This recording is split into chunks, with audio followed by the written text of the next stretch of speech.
Everyone wishes for that clean shaven look out there, all thanks to the glamorous side of media that has set such expectations. Truth be told, Today, there are hair removal methods for every part of the body, depending on your skin type, the amount of time you are ready to commit, and your budget. But when it comes to the pubic area, I wouldn't mess down there. let me make it clear at the very outset. Whether you choose to have your bush down there or wish to remove it completely, it is a personal choice. okay? You don't have to remove pubic hair because you think that will make you more attractive. You don't have to remove it because your partner wants you to. You don't have to remove it because having it makes you less hygienic. You need to maintain hygiene, of course. And I'll tell you the simplest and the most effective way to do so. By the way, men need to maintain genital hygiene as well. And care of the pubic hair and the intimate area is an important topic for good sexual and overall well-being for both men and women. Hi, I'm Dr. Sanova Feza Doctor.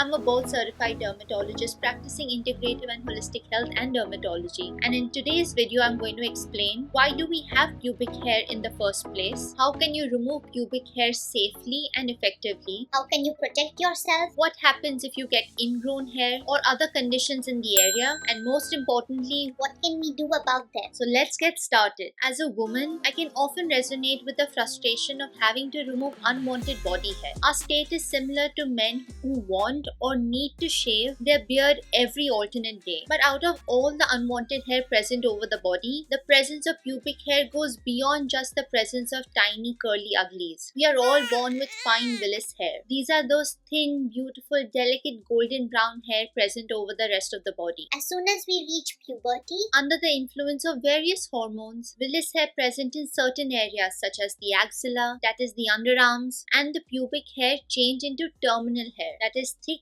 coarse black hair, just like the hair over our head. In earlier times, and perhaps as an evolutionary transformation, maturation of hair along with the beginning of the menstrual cycle was a sign that a girl's reproductive potential had begun. Another important evolutionary measure was the release of pheromones in the area. Now I'm sure no one goes smelling the area to get turned on, but the release of certain chemicals in the area to attract a potential mate has been an important evolutionary measure, something that we do not realize. but helps with the propagation of most species on our planet. Today, the two most important functions of the pubic hair, according to me, and the last reason is perhaps the most important one, is it helps reduce friction and offers protection. These thick hair beauties help reduce friction During sex, and even protects against the friction created by your tight leggings and jeggings against the skin, especially around the mons area and the surrounding regions. But most importantly, it serves as an excellent barrier and protects us from any unwanted substances from entering the urethra, that is the opening from where you pee, as well as the vagina. We tend to neglect this point, but trust me, it is so important. So, do you need to remove pubic hair? The short answer is no. the real answer would be It depends. I believe in intimate area grooming, provided it is done in the right manner, and I'll tell you just how to do it right now. But if you develop pubic lice, the only way out is to remove hair from the area completely. Interestingly, The ancient Egyptian art scene showed females having small triangles of pubic hair as well as little golden razors buried along with them. with the hope they'll use it in their afterlife. In the Middle Ages, pubic hair removal was actually encouraged to prevent the spread of pubic hair lice. Now, wait a minute. On one hand, you say it is protective, makes me attractive, and on the other hand, you say you should maintain hygiene. I am confused. Alrighty, let me explain this more. When it comes to hair removal, your options typically include shaving, waxing, Ouch. plucking, threading, sugaring, electrolysis, epilation, and laser hair removal. Let me eliminate some of the options right away for you. Waxing? No, the chances of burns are very high. I know Brazilian waxing is a thing, but I don't think the pain and risk is worth it. Plucking? Threading? I know the answer actually. No. Electrolysis? It is a permanent method of hair removal and a good one if done by a dermatologist or a professional, but it would be very time consuming and very costly.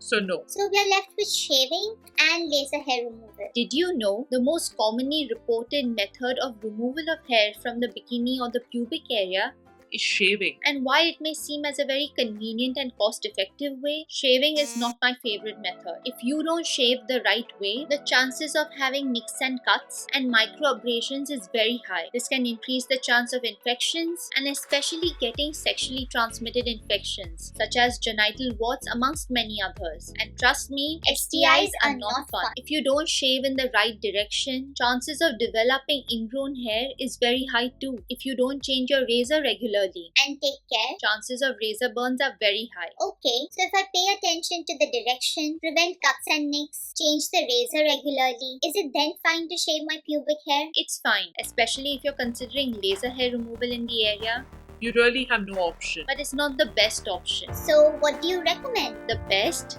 safest, and most effective method of removal of hair from the pubic or the bikini hair area is to trim your pubic hair. Trimming your pubic hair allows you to have shorter hair in that area without the disadvantages of shaving. You can use a scissor, or even better, there are some very good dedicated genital hair trimmers that are readily available today. Another reason why I'm not a fan of shaving is because though the injuries that shaving cause might seem very small, but in people with comorbidities, especially those having uncontrolled diabetes, they could be at the risk of developing life-threatening conditions such as Fournier's gangrene. Also, why shave when you can trim? This is a good tagline for a trimmer, isn't it? Let me know what is your experience and the most convenient hair removal method that is working for you. Remember, you do things for yourself and based what is convenient for For you. You don't have to spend hours behind a closed door torturing to groom yourself because you feel pressured to do so. When it comes to hair removal, there is no right or wrong or one size fits all. Don't forget to give this video a like, subscribe to the channel if you haven't already, and don't keep this information only to yourself. Share the video with your friends and family so that we can help more people make educated and good choices. Don't forget to leave your questions and feedback in the comments below. Continue to glow, thrive, and shine as always. Take care.